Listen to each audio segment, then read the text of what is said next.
Okay? Maintenant, pour vous montrer, encore une fois, que on nous traite de tous les noms, crinqués, cinglés, etc., alors qu'on a raison sur tout. Quand je dis que Radio-Québec fait le travail que les journalistes faisaient il y a 15-20 ans à peine, il y a 10 ans, il y a 15-20 ans, hein, on ne fait rien de spécial. On ne fait rien de plus que ce que faisait, par exemple, quelqu'un comme Mario Dumont en 2010. J'ai un clip ici de Mario Dumont en 2010 qui s'attaque aux pharmaceutiques et qui dit que lors de la pandémie de H1N1, en 2008-2009, j'avais montré l'article du Devoir, le post-mortem, etc. Mais il s'était fait écho de ça. Il disait que les pharmaceutiques avaient comme finalement corrompu l'Union européenne pour vendre des vaccins, etc. Ce qu'il dit dans ce clip-là le rentre automatiquement dans la catégorie des coucous aujourd'hui. Okay, je vous montre le clip. Écoutez bien. Et là, c'est un montage. Bravo à celui qui a fait le montage. Mario Dumont 2010, Mario Dumont 2022. Et là, vous voyez toute la corruption du système journalistique. Des centaines de millions, des milliards de dépenses pour les gouvernements du monde, des milliards de revenus pour les compagnies pharmaceutiques. Au moment où les pays un peu partout dans le monde sont pris avec des surplus de doses, le Parlement européen prend le taureau par les cornes et s'attaque directement à l'Organisation mondiale de la santé. Puis là, on est rendu dans des théories du complot débiles à ce point. Se demandant est-ce que l'Organisation mondiale de la santé n'aurait pas eu dans certaines de ces organisations des influences, des infiltrations. Coucou! C'est un esti de coucou, Mario Dumont. Là. Il vient de se coucouifier instantanément. De l'industrie pharmaceutique.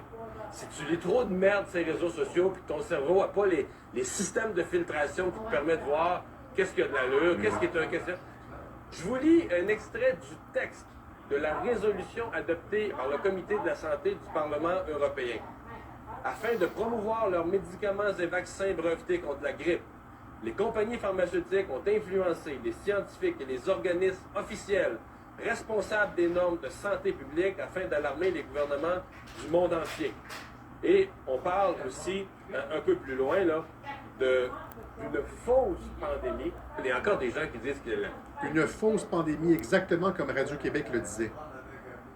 Le COVID, ça n'existe pas. Comme une grippe, puis les médias et les gouvernements font peur au monde pour X, Y, Z de raisons débiles. Donc, au Parlement européen, le langage est clair, le langage, il est dur. Je vous parle de quelques personnages qui sont impliqués. Wolfgang Wodards, c'est le président du comité de la santé du Parlement européen. Rappelez-vous les clips de Radio-Québec où on présentait justement Wolfgang Wodarg. Je ne sais pas si vous vous rappelez les clips qu'on avait montrés de lui. Tout ce que Mario Dumont dit présentement, je vais publier ce clip-là sur mes plateformes, le Telegram, etc. Tout ce que Mario Dumont, la totalité des arguments qui sont avancés par Mario Dumont, c'est ce qu'on disait exactement en 2020. Et on s'est fait censurer, on s'est fait traiter de coucou. Les mots de Wolfgang Wodards, ça a été que si l'enquête révélait ces liens entre l'industrie pharmaceutique et l'Organisation mondiale de la santé, ce serait l'un des pires scandales médicaux du siècle. Débile de A à Z. Vous êtes calme, excuse-moi, mais... Albert Osterhaus, c'est le principal conseiller de l'Organisation mondiale de la santé en matière de grippe, selon ce qui est documenté, ou aurait des liens importants avec l'industrie pharmaceutique. Si c'est votre frère, votre beau-frère, quitte à couper les liens dans la famille, barrez-le sur Twitter, barrez-le sur Facebook, ou soyez gentil et avertissez-le de dire, regarde, consulte,